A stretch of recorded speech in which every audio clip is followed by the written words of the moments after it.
በሁለት ወንድማማቾች መካከል ናሆምና ዳጊ ሰላም አውርደዋል።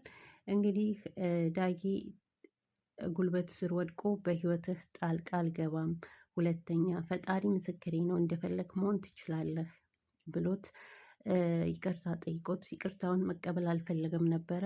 አባቱ አቶ ሌኩን አረ ልጅ ናሆም ጉልበት ስር ወድቋልና ይቅርታ በለው። እናቱ ደግሞ ወይዘሮ ዝናሽ እንደውም ይቅርታ መጠየቅ የነበረብህ አንተ ነበርክ ስለመታኸው፣ ተነስ ዳጊ፣ የምን ይቅርታ ነው የምትጠይቀው? አንተ ምንም አላጠፋህም እያሉ ሲከራከሩ ነበረ፣ ወይዘሮ ዝናሽ ማለት ነው።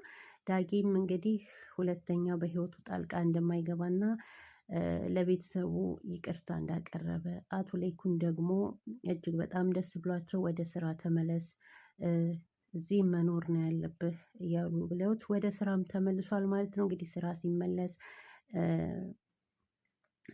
ኑሐሚን ቡና ይዛለት መታ፣ እንዴ ሰላም አላልከኝም? አንተ ሰላም ባትለኝም እኔ ቡና ይዛልኝ ዤል መጥቻለሁ እያለች ስታወራ እንግዲህ ከናሆም ጋር ራሱን እያወዳደረ ናሆም ብዙ ሰው የሚወደው አለ፣ ብዙ ሰው የሚያስብለት አለ እያለ ኑሐሚን ሲናገር ነበረ።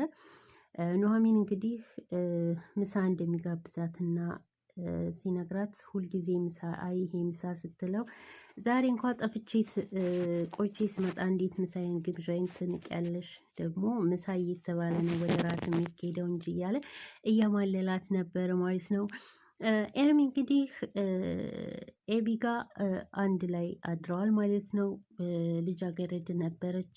ልጃገረድ እንኳን ብር አምባር ተሰበረ እያለ እያጮፈባት ነበረ። እሷ ተጨንቃ እሱ እየቀለደባት ነበር። ወደሽ እና ፈቅደሽ ነው የመጣብሽው እያለ አትከዳኝም ወይ እያለች እሷ ትጨንቃለች። እሱ ደግሞ እያጮፈ ነበረ። ቁርስ ሰርቶላት አልበላም፣ ከቶ ስንቱን ሴት ነው እንደዚህ እያልክ ያታለልከው እያለች ነበር። ወደ ቤትም ስትሄድ ያላሰበችው ነገር ነበር የገጠማት። አቶ ሌኩን ጠረጴዛ ላይ ቁጭ ብለው ተግዘው ነበር እና የእኛ ቤት እንደዚህ ሆኖ የመጨረሻ ሁሉም በየአቅጣጫው እየሄደ ነው ወይ መሰባሰብ ቀረ ወይ እያሉ ኤቢ ከፍታ ገባች። ኤሚ እንግዲህ ከፍታ ስትገባ አንቺም የት ቆይተሽ ነው ምናምን በማለት በመናደድ የት እንዳደርሽ እስኪ ንገሪ ስትል እናቷ ደግሞ እንዴ ማሚ ማታ ደውዬ ነግሬሽ አልነበር እንዴ ጓደኛዬ ጋ እንደማደርስ ትላት። እናቷ ደግሞ ወይዘሮ ዝናሽ ኧረ እኔ አልነገርሽኝም በማለት ሲጨቃጨቁ አቶ ሌኩን ልጃቸውን እንግዲህ ኤሚን አስገብተው ክላሷ ዘጉባት ማለት ነው። ወይዘሮ ዝናሽ ትክክል ነው ብለህ ታስባለህ ወይ ሌኩን በዚህ እድሜዋ ይሄ መቅጫ ይሆናል ወይ ስትላቸው እኔ ይህን ክፍል እስካልከፈትኩት ድረስ የከፈተው ሰው ከኔ ጋር ነው የሚጣላው ብለው እንግዲህ ቆልፎባታል ማለት ነው። እንደዚህ እየተጨቃጨቁ ያለ አቶ ናሆም መጣና ደስ እንዳለውና ከአምራን ጋር እንደተፈራረመ ሲነግሩት ሁሉም እጅግ በጣም ደነገጡ። አቶ ሌኩን እንዴት ታደርጋለህ? ወይዘሮ ዝናሽ ደግሞ እንዴት ራስህን በራስህ ትድራለህ? ከቤት የሙጣ ከድርጅቱም ምንም ነገር የለህም ብላ ነበር የመለሰችው ማለት ነው። ቢሆንም ግን እሱም ተናዶ ከቤት ወጥቶ አምራን መኪና ላይ ጠርቶ ይህን ነገር ሲነግራት እባክህ ተረጋጋ፣ ቤት መውጣት የለብንም፣ እንዴት ከድርጅት ውስጥ አይደርስህም እያለች እያዘበዘበች ነበር። ምክንያቱም አምራን ሀሳቧ ንብረትና ንብረት ገንዘብ ስለሆነ ማለት ነው። ቀስበል ተረጋጋ፣ በአባት በኩል የሆነ ነገር እናመቻች እያለች ነበር። ቢሆንም ግን እንግዲህ ያሰበችው የአምራን ያሰበችው ተሳክቶላታል። እሱም ወደ ቢሮ ወደ ዳጊ ቢሮ ስትሄድ እንግዲህ ዳጊ ከአባቱ ጋር ስልክ እያወራ እባክህ አባቴ ይሄንን ነገር እረፍ፣ እንዴት ነው የልጆች እናትና ባለትዳር አፍቅሬያለሁ የምትለው? አቶ ሌኩንን ማሳዘን አልፈልግም፣ እንደ ልጃቸው አይተውኝ እያለ ሲያወራ አምራን ሾከክ እያለች እየሰማች ነበረ።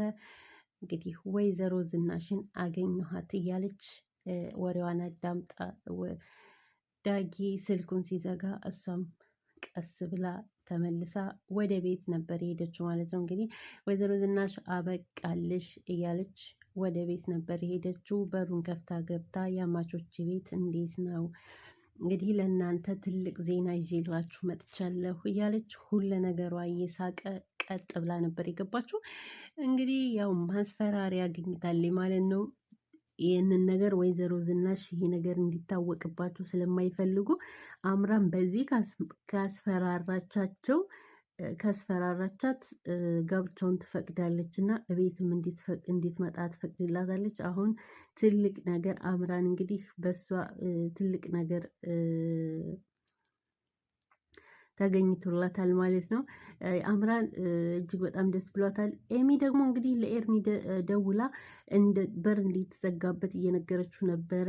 ስትደውል ጀመረች እንግዲህ በሷ ልጅ ስልክ አሁን ስልኬ ሊጨናነቅ ነው እያለ ነበር። እያወራችሁ እያለ እያጮፈባት ነበረ። መቼም አትከዳኝም ወይ ምናምን እያለች ስትለው ቆይ ቆይ ስልክ ገባብኝ ብሎ ዘግቶ እኔና ቤተሰቦችሽን ማጥመጃ ማሰብ አለብኝ እያለ ሲል ይህንን ነገር ትዝ አለውና በአንድ ላይ የተነሱትን ፎቶ በሚዲያ መልቀቅ እንዳለበት አስቦ በሚዲያ ለቀቀው። የአቶ ሌኩን እንግዲህ ያንን ነገር ሲያው ምን ይፈጠራል? ይሄ ድራማ እያመረ እየመጣ ነው።